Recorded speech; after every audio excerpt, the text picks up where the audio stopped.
my first year as president. John Scoffer is still with us as emeritus, and I'm really happy to have him because he's a great guy to work with. So John, wherever you're at right now, and Nikki is my wife as well. We'll go over some more names later. Nikki's done a great job of course this evening with certificates ready. So first of all, this evening we're going to do the invocation, and from the class of 65, it's my honor to introduce Dan Nelson.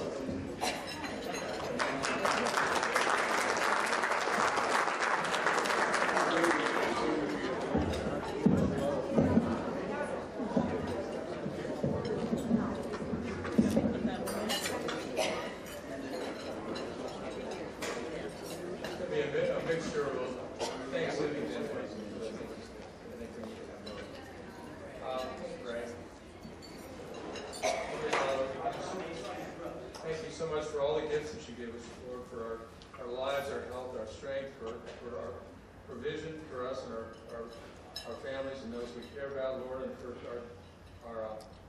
our direction through life, and for the opportunity that we've had to share amongst each other on this weekend. And Lord, we do also give thanks for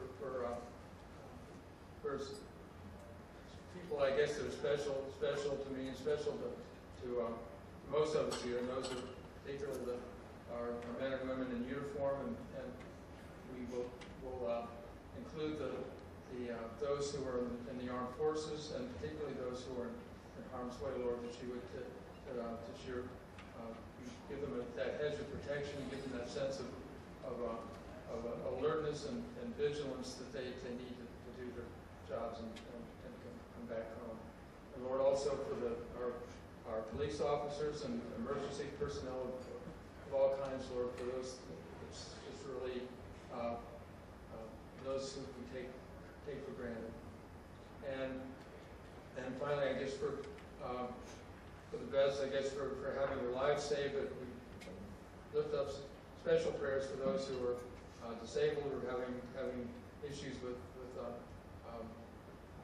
mental issues and drug issues and physical issues and emotional issues and all those, and are basically going through it alone. Lord, we just pray that if you put people like those who we should honor in our path, that we will love them and give them a hand.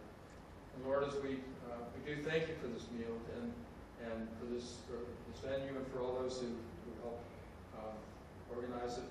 Lord, we just pray or ask your blessings on the hands that prepare the meal and the hands that serve the meal, and for its use in strengthening our bodies and us to your service. And we just pray these things in Jesus' name.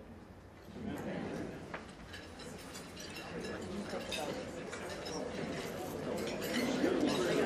Our new superintendent, Trent Bowers.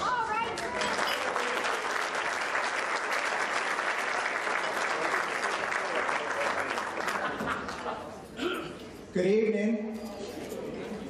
I do really want to thank you for being here this evening, for your support of Worthington and your support of Worthington schools. This is really, truly a blessing for me. I am a graduate of Worthington High School in 1991, which is really neat. So my trek, may be similar to some of yours, may be different, but I went through Worthington Hills Elementary School, and then and then I went to Perry Middle School for a year, McCord Middle School. So my class was the first class to go to McCord Middle School when it was built on Hard Road, named after former Superintendent Harold McCord, so McCord Middle School. And then the Kilbourne Building for 9th grade, and then Worthington High School. And it really just a true pleasure. I was at the McConnell Arts Center for a meeting just the other day and was telling a colleague, hey, I need to go to the annex for a meeting. You have to have been around Worthington for a long time when we called that building the annex. Not many people know what that building today is. I do want to recognize a member from the class of 1985. Our school board president, Julie Keegan, is here. And it's really neat to be led as a school district by a second generation Cardinal graduate. So she's here with her dad, a 1958 graduate of Worthington High School, Jerry Katz, which so that's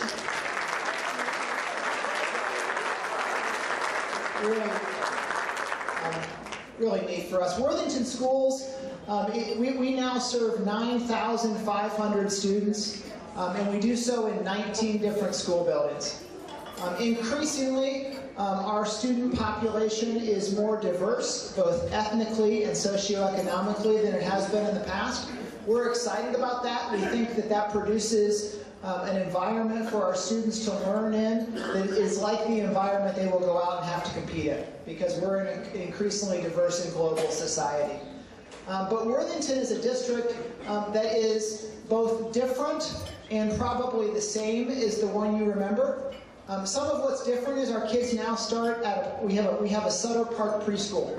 So 300 of our students come to us. Some of them have special needs. Half of those students are identified with special needs beginning at age 3. The other half are what we call typical students. But we have a full building of students that just houses preschool students. And then they transition to one of our 11 elementary schools. In Worthington, our elementary schools are kindergarten through 6th grade. You don't see a lot of kindergarten through 6th grade schools still in Columbus, Ohio. We're really the only district with kindergarten through 6th grade schools. The beauty of that is it creates real community. So our students spend 7 years in one elementary school. I have 3 daughters, so my family will be connected to our elementary school, which is Evening Street Elementary School. We'll be at Evening Street Elementary for 13 years. So those teachers, those staff members, those principals, they get to know our kids, they get to know our families, they know the good things. They also know when my daughter shows up without shoes and they have to call and say, hey, she didn't wear shoes to school, and we go, I guess we should have noticed that. So, you know, that connection is really important to us. So our 11 elementary schools in Worthington, they still kind of become the hub of community. And we really value that relationship for our kids. In a world that's increasingly disconnected, our elementary schools provide connectivity and relationship, and we think that's important. Our students then transition to one of 4 middle schools. We have 3 traditional middle schools: McCord Middle School, Worthing Way Middle School, and Kilbourne Middle School. So at one point, what was the Kilbourne Freshman Building was turned into a middle school in about 1995-96. So those are our 3 traditional middle schools. And we have a non-traditional middle school. It's called Phoenix Alternative Middle School. And Phoenix Middle School is a lottery-based program. The students go to school 2 hours more each day voluntarily, and they operate on a non-graded mastery learning system. So we want to provide options for our students. And then when our students go to high school today, they go to one of our 2 traditional high schools, Thomas Worthington High School or Worthington Kilbourne High School. But we also are really proud in Worthington of our Linworth Alternative Program. Again, some of you would call that the AP program. Since 1973, we've operated an alternative high school program, and it's been one of the leaders in alternative education in the state of Ohio, and it's a really good environment for some of our students. Next year, we'll also open a new environment, which we'll call Worthington Academy, and it will open for high school students at the Perry Building, where Phoenix Alternative Middle School is also located, and that'll be more of an online learning opportunity. So our students will take some of their classes with the computer and an online curriculum, and then working with the teacher one-on-one. And so we call that blended learning opportunity. But it's a modern version of an opportunity to connect with some of our kids that don't connect with us easily in one of our traditional high schools. Our students also have the opportunity to go to the Delaware Union Career Center, just up High Street, up on 23. So we have students that are in all sorts of career-based programs that spend part of their day in Worthington schools and part of their day up at the Career Center. So we're really proud of the program that we have for Worthington schools. But you know, there are many ways that students today can earn or can learn, and there are many ways that they can meet their requirements. So when I went through school in Worthington, you had a couple options. You went to Worthington schools, or you went to, say, St. Michael's or Watterson. Right? Those were the options that were available as I was growing up. I mean, and those are the options that our families would have looked at. Today, our kids can learn in many different ways, right? They can They can go to one of the state-sponsored charter schools that are out there. They can take their classes online and never set foot into a public school. They still have, the parochial school options. Some districts have what's called open enrollment, where you don't have to live in the district. So we've become a choice-based environment for public education. We think in Worthington that we provide a really strong option for families. We think we do that because we provide rigor, and our students are going to be college and career ready when they leave us. We also are going to help make sure they're life ready. Right? So we want our students to be college and career ready, that's one bar, but we want them to be life ready. We want them to be full of grit and resilience. We want them to get cut from the soccer team and realize that's okay and bounce back and engage in something else, because sometimes those are the kind of things that happen. Sometimes we want them to get in trouble while they're in school, because if they get in trouble while they're in school and they learn from that, it's a fairly safe environment to do so, so hopefully they don't get in trouble in real life. Right, so those are the types of things. We want our students to graduate life ready from Worthington schools. And we think we can provide that. We think we can provide a relationship. We think we can provide a great community that rallies around public education and has for 100 years now. I mean, Worthington really has been based on a strong education system. And so I, as the incoming superintendent, just could not be luckier to stand on the shoulders of those who have been here before us. We have an incredible teaching staff, an incredible administrative staff, board support from people that care deeply about Worthington schools. They care about the past of Worthington schools, and they care about our shared future. You can help us, and I really believe that, in a competitive marketplace. I think the more you go out and you say, hey, Worthington schools is a great place to raise a family. The community of Worthington is a great place to live. Because again, our families have options today. And we want you to go out and spread the word and say, hey, if you want a high academic standard, but also that people that know, that care about your child, and people that have a relationship with your child, and you want to raise them with a place that has a breadth of curriculum and many different options, choose Worthington. And I think that's that message. If you share that message over and over, you'll help Worthington schools continue to be the successful place that I hope, if you're sitting here today, that you felt like it was a successful and a positive influence on your life. So again, thank you for being here tonight. We really appreciate your investment in Worthington schools. We would love for you to be back on property, whatever you can be. So if you're home for homecoming, or if you're back in town this summer and you want to walk the halls, we would be happy as can be to open up our schools.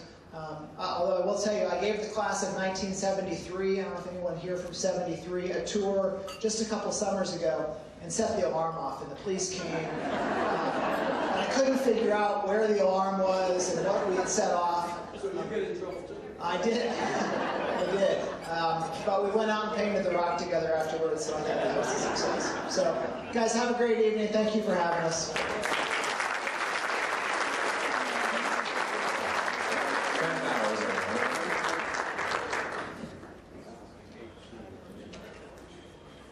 Yeah, the rock is still there. For those of you that have experienced the rock, it has moved from where it used to be back in the 70s, 60s, and 50s. It's now down in the west side of the natatorium. There's a new rock where the old rock is set. It's like twice as big. Some people thought it was just painted a lot. It grew 3 times its normal size. And if you chip at the paint, I'm sure you'll see hundreds of layers, obviously, there. Okay, we'll go on to our next speaker now. I would like to introduce our next speaker. He is a senior fellow of the Faith and Reason Institute in Washington, D.C., and senior editor of the Catholic Thing website. He was editor-in-chief of Bookspan, a publishing venture jointly owned by Bertelsmann and Time Warner, one of the largest media companies. He also held a senior editorial position in New York with Bantam Books and HarperCollins, and in the 80s and 90s was literary editor of National Review magazine. He is author of 7 books, including The Concise Conservative Encyclopedia and The Complete Gentleman. The Complete Gentleman was another book, The Modern Man's Guide to Chivalry. His latest book, Sons of St. Patrick, A History of the Archbishops of New York, will be published next year. He serves on the board of Aid to the Church in Need an international charity that currently assists refugees fleeing from ISIS in Iraq and Syria. It is my honor to introduce the class of 1965 speaker, Brad Miner.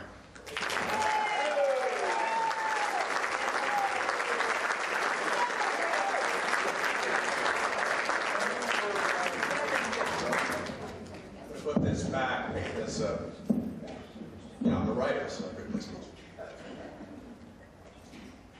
Let's talk about time and space. I like to say of myself, paraphrasing Gilbert and Sullivan, that there are about me the remains of a fine man. I've had classmates come up to me and say, Brad, you haven't changed a bit. I'm skeptical. But last night at Selby Park, I greeted one of our classmates who looked at me quizzically. Are you connected to Worthington High School, sir? I said, yeah, you were in my class. And she said, no kidding. What did you teach? Memory plays tricks, but memory's key.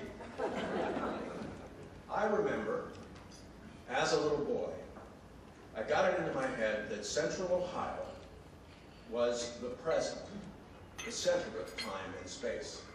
And if you traveled to the west, you went back in time. If to the east, you went into the future. Now, blame Hollywood in part, Old West cowboy movies, and those marvelous films set among New York's futuristic skyscrapers, the place where I've spent the last half of my life. But it really started, I think, with visits to my great-grandmother in West Liberty, Ohio. We drove through Amish country, horses, buggies, and when we got to Grandma Louise's house, I heard stories about the past. Of how her mother would hide her beneath the counter of their general store whenever gypsies came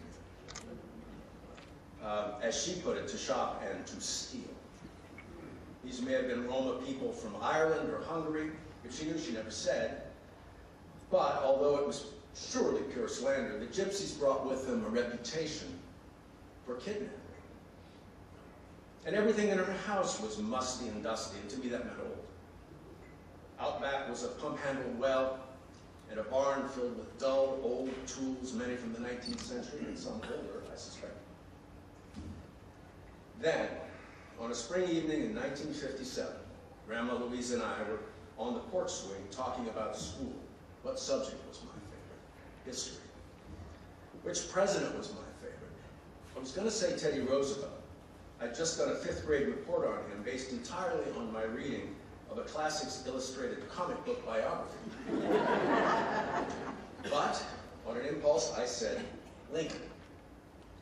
And my great-grandmother looked me in the eye and she said, I saw him once.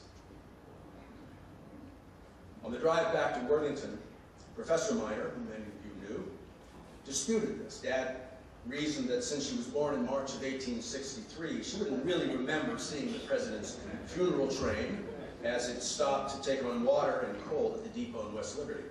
She would have been just a month past her 2nd birthday. It was, Dad insisted, a screen memory, born of the story retold to her and eventually by her every Lincoln's birthday. By the way, I've seen a copy of the itinerary of the north-south route taken by that funeral train along the old Cleveland, Columbus, and Cincinnati Railroad on April 29, 1865, 2 weeks after the assassination, and just shy of a century before many of us graduated from Worthington High School. The train began in Cleveland at midnight and had a brief scheduled stop in Worthington at about 7:30 a.m., at which point it headed on to Union Station in Columbus. In Columbus, and this happened many stops along the way, from Washington, D.C. to Springfield, Illinois, Lincoln's coffin was removed from the train, taken in cortege to the rotunda of the state capitol, where it was placed on a tilted catafalque and open for public viewing.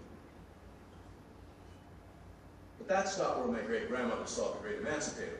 When the train stopped in West Liberty, she was on her father's shoulders and able to peer through a train window to see aides adjusting Lincoln's makeup. The vividness of that recollection convinced me she really did remember. And it set me on a course in my life to be passionate about history. My great-grandmother died in the 97th year of her life. She saw Lincoln, I talked to her. A dear New York friend, a writer, who died this April, in the 83rd year of his life, once told me how he placed his infant son on the lap of an American literary icon, whose own father had once placed him on Mark Twain's lap. These are true stories that show continuity, how near we are to the past and therefore to the future, which I now know isn't just in the East, but it's coming at us from all directions, time and space. And all this plays out, in my opinion, in a single eternity. Yet within this moment, we change. That's why I really do look different. And even if I remain recognizable to some, and it's why I now think differently about so many things than I did 50 years ago. I have no regrets, because regrets are pointless. I nurse no old wounds. And I get this in part from Koheleth, the putative author of Ecclesiastes, one of the Bible's wisdom books. It famously begins, "Vanity of vanities, all is vanity." It gets better. In my own poetic construal, Koheleth then says, "What has been accomplished will be done again, for there is nothing new under the sun." We all remember the spin on Ecclesiastes recorded by the Byrds in Turn, Turn, Turn. Theirs was actually a cover of a Pete Seeger song. But it was Roger McGuinn's jangling 12-string Rickenbacker guitar that took an obscure folk song and made it a mammoth #1 pop hit in, yes, 1965. To everything, turn, turn, turn. There is a season, turn, turn, turn, and a time to every purpose under heaven. The lyrics, though, except for those repeated turns, belong neither to Seeger nor the Byrds, but to Koheleth, who says, at the end of his search for wisdom and rejection of folly, that he recognized, again, my spin, nothing is better than to rejoice, sing hymns to happiness with a single voice, and share from all our toil, good food and drink, God's gifts from heaven's grace and homeland's toil. Koheleth wasn't a political philosopher, but I love it that he wrote, "The wise heart turns to the right, the foolish heart to the left." As Koheleth says, wisdom makes us smile. One of my favorite writers, the wise Englishman G.K. Chesterton, said, "We make our friends, we make our enemies, but God makes our next-door neighbors." We of 65 weren't all close friends. We were neighbors. We inhabited the same time and space. Some of us sat side by side in Nick Hanen's chemistry class when Principal Lane came over the intercom to announce that President Kennedy had been shot. He put the microphone by the radio in his office just as the announcement was made that the president was dead. 2 assassinations for the price of 1 tonight. Whatever class you were in, you heard that, and I'll wager you remember the moment as vividly as if it were yesterday. It's the sort of thing that binds us together. But let's do be wary of the pitfalls that may trip up those in their mid to late 60s. I speak again of tricks of memory. There's a story of a slightly addled older gentleman who approached a woman of a certain age at a hotel bar and suavely asked her, "Do I come here often?"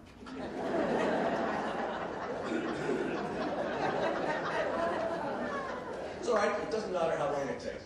A former boss of mine, some of you may recognize in the anecdote, told me of his 50th college reunion at Yale, at which an actual romance was sparked between a man and a woman, both widowed, who had known each other as Yaleys, but had never dated back in the day. But that night in New Haven, they danced the night away, and at the end of the evening, the man dropped painfully to one surgically replaced knee and proposed. The lady gasped. She gave the man her phone number and made him promise to call her in the morning. He fell asleep clutching the number. In the morning, he realized he could not for the life of him remember what her answer had been. You can imagine how nervous he was to make the call, but she laughed and told him it was yes with all her heart, adding, "I'm so glad you remembered to call because I couldn't remember who the hell it was proposed to me."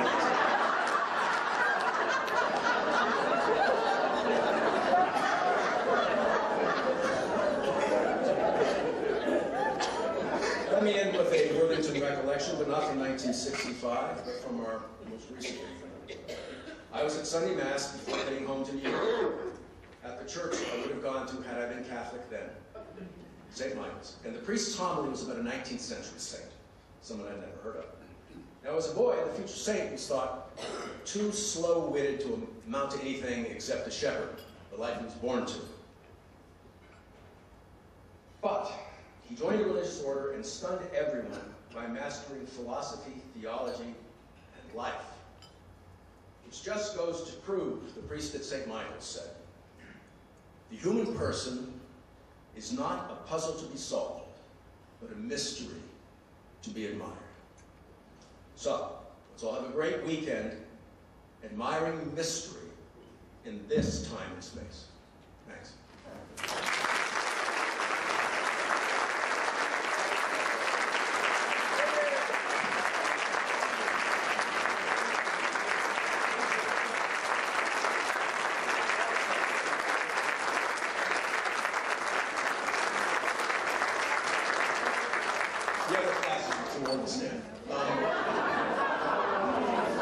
I just want to add one thing, and then I will move on to the Christians who organized the gathering at Selby Park last night. It was an almost perfect touch for all of us to gather back there where we had spent so many happy summer nights. And your efforts to put it all together and then to clean it all up, much appreciated.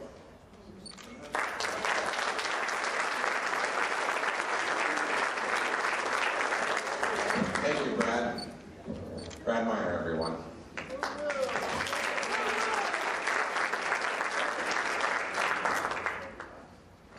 Well, as we do every year, it's time to award the class of 1965 the certificates. So the class of 65, if you'd like to come on up in a line alphabetically, A's through the Z's. We have honorary certificates signed by Worthington Board Superintendent. I would just like to make a comment to start out. I don't know whether to face you all or face the class.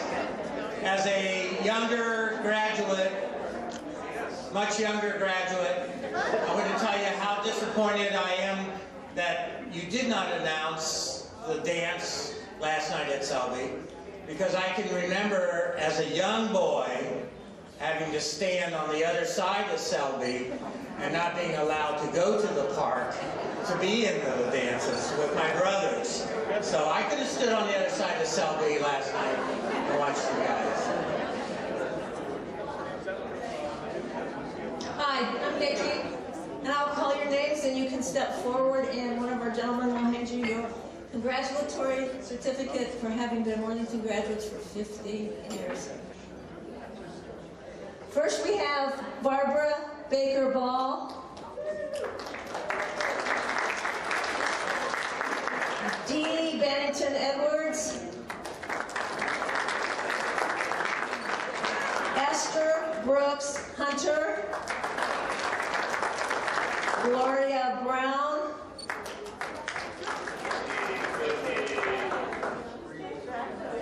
Larry Caldwell, what? Jan Carlisle Odifer, Mary Lou Chasey, Thomas Childers,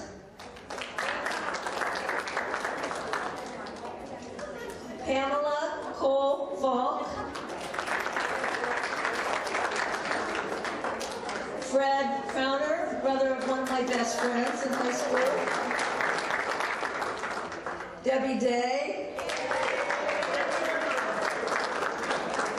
Jack Farrell, Deborah Fisher Miller, Elaine Grossman Christian, Randy Headley,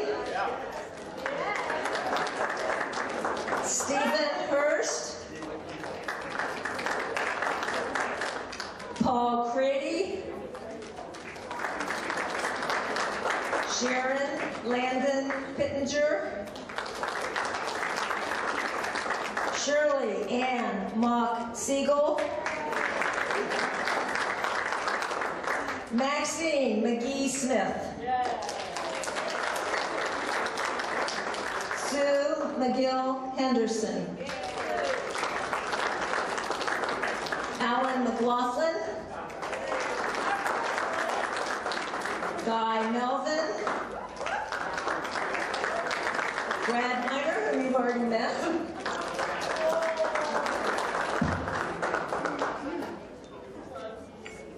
Paul Mitchell, who taught me to play tennis, Kathleen Neiman Thornton Keith, Dan Nelson, Pamela Orthifer Conway, Pamela Parker Leota,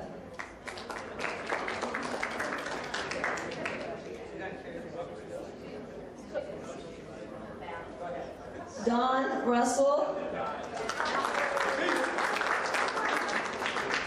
Diane Shoup Bright, Karen Slay Collette, Doug Smith, Susan Snoffer Kuhn, Nancy Turner Caldwell,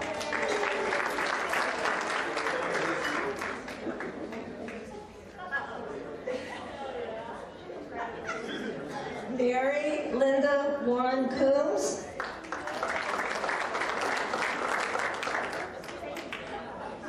Jerry Wendell, Ann Winery Crowner,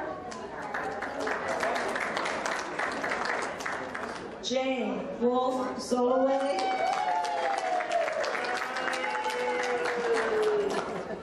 Judy Wolf Caldwell, Jessina Yaw Finn,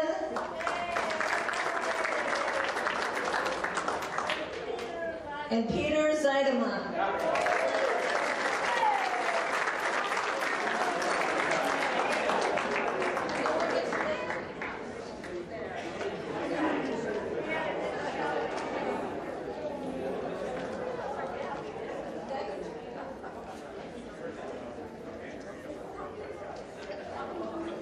Well, congratulations to all of you, and in just a couple of years, I'll be up here sharing the pleasure. Special thanks again to Nikki Nezda and John Scalper and Clint Bowers. Courtney, if you get a still photo of the group, if you want to angle that a little bit. Yes. A couple shots here from the back of the room, and then we'll move on with our presentation. Everybody smile. She doesn't use a flash on that, so.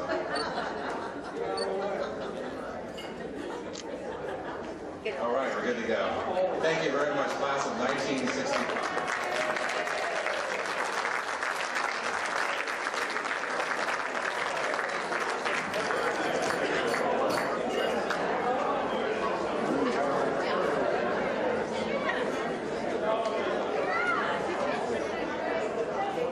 I'd also like to welcome our attendees from the class of 1985 over here at this table.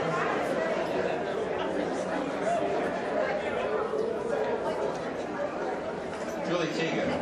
She is also with the Worthington Schools. And Mike is also a 1985 grad. We are inducting the class of 1985 tonight. It's really a pleasure to have you here. And hope to see you again next year as well.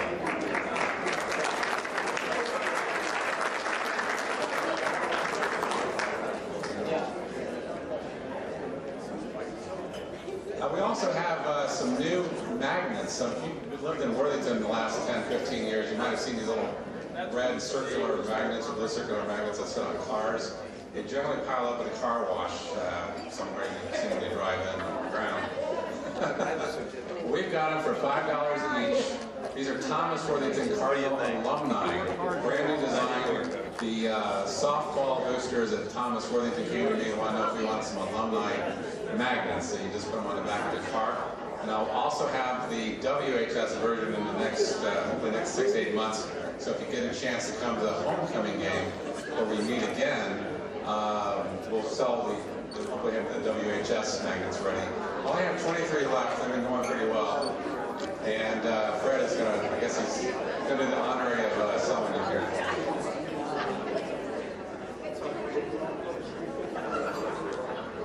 But we try to keep track of as many of our alumni as possible. And the hardest part of the job is getting everything together to mail out every year. We send over 4,000 emails at a time through 2 different email providers, one being GoDaddy, which we're phasing that one out, going into a new one now. So once in a while, try to check your junk mailbox, because sometimes even like NBC4 here in Columbus goes in my junk mailbox, and my bank goes in my junk mailbox. Kind of keep an eye on that once in a while, because we send out notices about our homecoming events, our dinners coming up next year, the parade, and so forth. So if you get a chance, you have email, which I'm sure a lot of you do now. We're figuring about 70% of our classes are starting to get us emails addresses to us. Please let us know if you change your email address. A lot of people change cable providers. It's always a good idea to have a Gmail, Hotmail, MSN, or Yahoo account, because those never go away even if you change your cable provider. So we can keep you up to date on the events that are going on. We also have snail mail, we call it nowadays, the regular post mail, for those of you that don't have email addresses. And we mail out over 4,000, actually this year around 4,400 mailings, and we have many people that have helped with that, and if you could all stand up that helped volunteer for the mailing this year. We had a little bit of a slow pace there for a while, we got it all out. Let's see, TK Seller I know is here, I helped out John Snoffer, a few others here, all of our executive staff also helped out. And we gather at the Board of Education building once a year and have a sit down for about 3 hours and set out all 4,400 of those, and then a few afterwards. So it takes a lot of money to do that with the post office, and any donations we do appreciate. That does help go to our program here, WHS Alumni 30-Year Club. It keeps us going. So again, thank you very much to everyone that helped with stuffing envelopes, and the list of people is in your program. Speaking of the program, I noticed we did get cut off a little bit on the class of 65. We left 3 or 4 names. I do apologize for that. I hope the certificates got to you at least. So, I don't know what, I'm sorry? So we lost a couple names.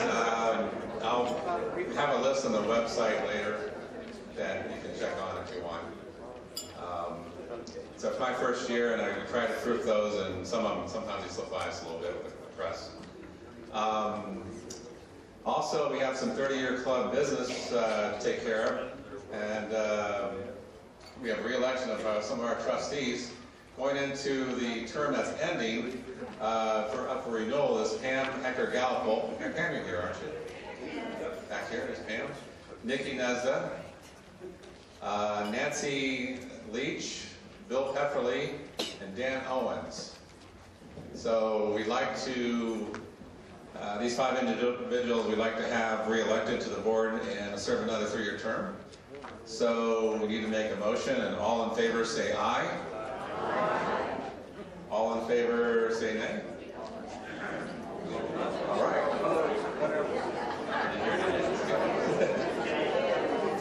And let's introduce the remaining club officers, if you'd stand up.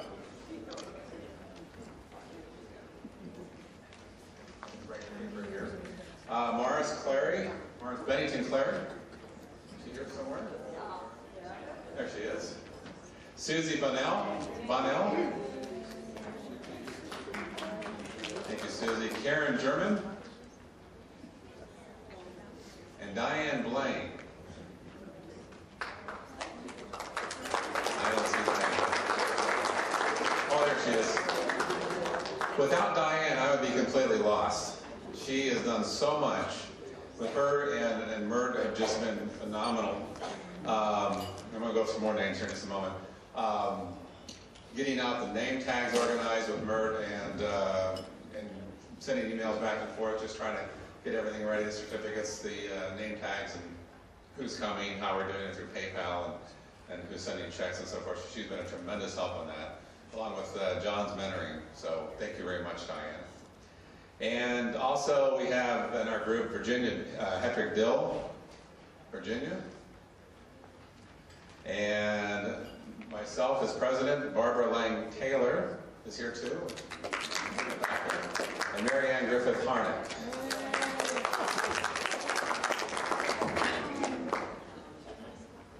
So once again, we mailed 4,500 letters and sent 4,000 emails to the contacts we have. So again, we appreciate you coming tonight, and a lot of you sent in extra donation money, so that's all going to be rolled into next year's mailings and so forth. So once again, if you're interested in a magnet, stop over by the president's table here. We will also eventually have those at the homecoming dance as well here in the near future. Let's see, any other program mentions here? John's got something. I just want to mention, for those of you who have come from out of town and maybe weren't aware, last fall, WHS TV, Channel 34, did a magnificent production of what they called their neighborhood series on Worthington. They spent over a year trying to make it. It was put into production over the summer, last summer and fall, and was released in October of last year. And it has been shown like in reruns and so on, and is on YouTube a little bit. You can purchase this video by going to the WOSU website, and I think it's 20 bucks, is it, honey? I think something like that, 20 bucks. Lasts about an hour. There's some outtakes and other additional things. Does a magnificent job with the history of Worthington, going all the way back to the beginning, going all the way up to modern day, with the farmers market and the idea of Uptown. And I believe it ends a little bit with our new mayor, Scott Holmes, who is a graduate of Worthington as well. So if you haven't seen that, I suggest that you look it up on the internet. It's starting to be used by the grade schools now in their third grade Pioneer Days. And as a member of the Historical Society, it's something that you really need to have, maybe as a gift or something. So that's a good plug in here.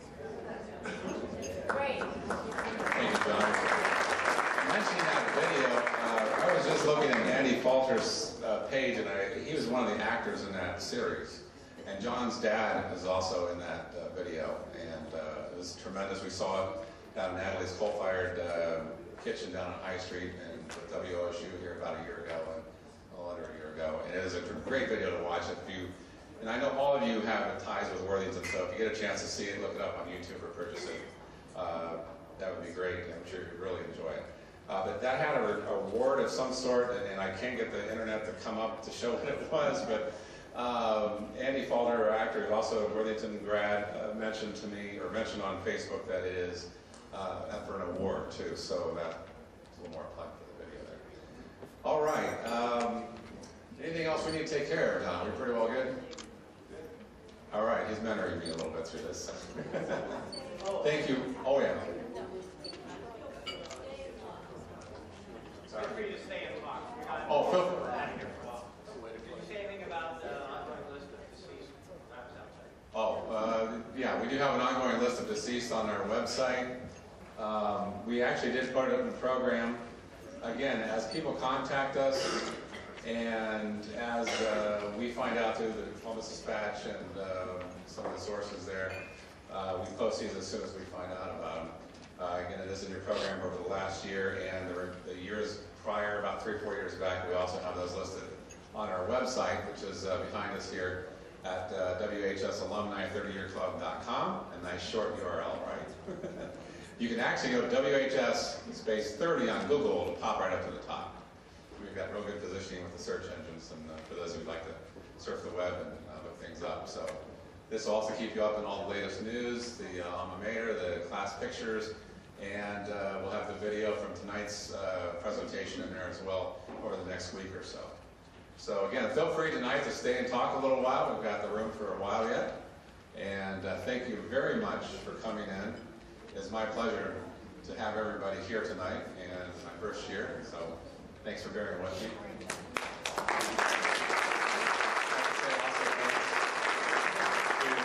Courtney Williams in the back here doing our video and photography. She will try to get around some of your tables yet and get a couple more pictures. And John Snoffer and Nikki Nesda in our group, and of course all our executive staff. Thank you very much. Closing, alma mater. Outstanding. Oh yes, please stand for the alma mater.